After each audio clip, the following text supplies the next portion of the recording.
देश विदेश से पाना मांगवाइबो पानावा से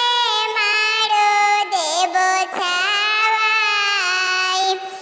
पानावा से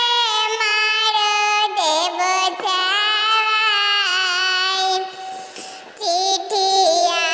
पर चिठी लिखी भेजले दशरथ समाधि देवे के जनक जी के हाथ सोनाही के महल बनाइब मोरे समाधि जी ब्याहन जाई है बाबू हमार ब्याहन जाई है दूल्हा श्री राम एतना बचन जब सुनेले श्री राम दूल्हा धाई के बाबा अगवा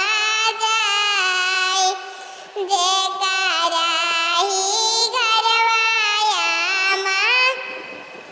जेकरा ही घरवा बाबा धन दौलत नाही ओकर बबुआ रही है कुंवार ओकर बाबू रही है कुंवार जानी बाबू सोचा हो जानी तू विचार हो अभी बानी बाबा तोहार देश विदेश से सोना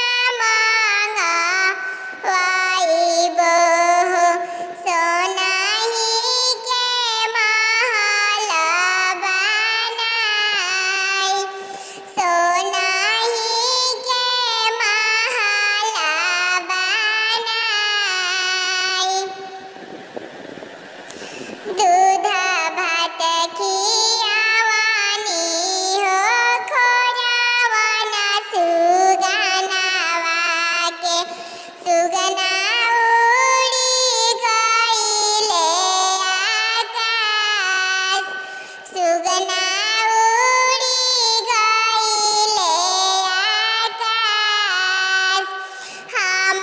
तोहा से पूछिले बाबू हो आपन बाबू कहवा बीतवला सारी रात कहवा बीतवला सारी रात राति दिनावा बीतवनिया महाराजा जी के बगिया हो राति